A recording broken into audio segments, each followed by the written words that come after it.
Bu tip xəbərləri qaçırtmamaq üçün kanalımıza abunə olun. Azərbaycanda pensiya ödəyişləri artdı. İlk 6 ayda rekord məbləğ ayrıldı. Əziz izləyicilər, bugün ölkədə milyonlarla vətəndaşı maraqlandıran pensiya ödəyişləri ilə bağlı mühüm məlumatları diqqətinizə çatdırırıq.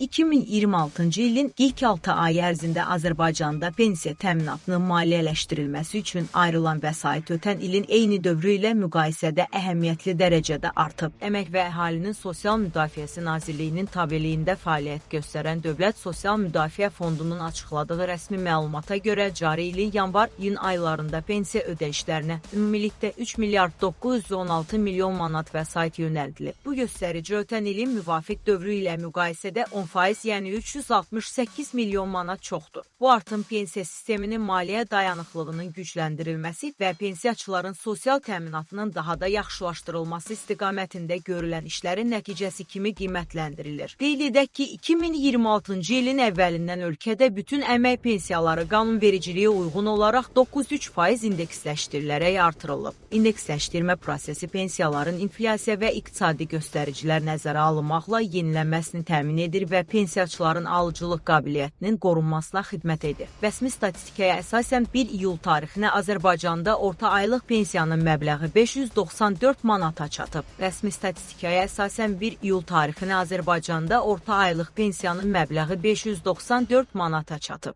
Bu göstərici ötən ilin eyni dövrü ilə müqayisədə 1% artım deməkdir. Eyni zamanda yaşa görə təyin olunan orta aylıq əmək pensiyasının məbləği isə 632 manata yüksəlib. Bu da yaşa görə pensiya alan vətəndaşların gəlirlərində artımın davam etdiyini göstərir. Pensiya sistemində əqəmsallaşma istiqamətində də mühüm nəticələr əldə olunub. Dövlət Sosial Müdafiə Fondu bildirir ki, 2026-cı ilin yanvar-iyun ayları ərzində 23 min nəfərə pensiya elektron sistem üzərindən proaktiv qaydada təyin edilib. Proaktiv pensiya təyinatı o deməkdir ki, vətəndaşın pensiya hüququ yarandıqda əksər hallarda əlavə müraciət etmədən elektron informasiya sistemləri vasitəsilə onun pensiyası avtomatik şəkildə hesablanır və təyin olunur. Bu yanaşma həm vaxt itkisini aradan qaldırır, həm də vətəndaşlara daha rahat və şəffaf xidmət göstərilməsinə imkan yaradır. Rəsmi məlumatda o da qeyd olunur ki, elektron pensiya təyinatı sisteminin tətbiqinə 2019-cu ilin əvvəlində başlanılıb. Həmin vaxtdan indiyədək isə ümumilikdə 201 min pensiya təyinatı proaktiv elektron sistem vasitəsilə həyata keçirilib. Bu statistika ölkədə sosial xidmətlərin rəqəmsallaşdırılması sahəsində görülən işlərin uğurla davam etdiyini göstərir. Elektron xidmətlərin genişləndirilməsi nəticəsində vətəndaşların dövlət qurumlarına müraciət etməsinə ehtiyac azalır. Xidmətlərin göstərilməsi daha operativ və şəffaf şəkildə həyata keçirilir. Beləliklə açıqlanan rəsmi rəqəmlər göstərir ki, 2026-cı ilin ilk yarısında pensiya ödəyişlərinə ayrılan vəsait əhəmiyyətli dərəcədə artıb, pensiyaların məbləği yüksəlib və elektron pensiya təyinatı sistemi daha geniş tətbiq olunmağa davam edir. Mövzu ilə bağlı yeni rəsmi məlumatlar açıqlanacağı təqdirdə onları da sizə operativ şəkildə təqdim edəcəyik. Bizi izlədiyiniz üçün təşəkkür edirik. Videonu bəyənməyi, kanalımıza abunə olmağı və yeni xəbərlərdən ilk xəbərdar olmaq üçün bildirişləri aktiv etməyi unutmayın.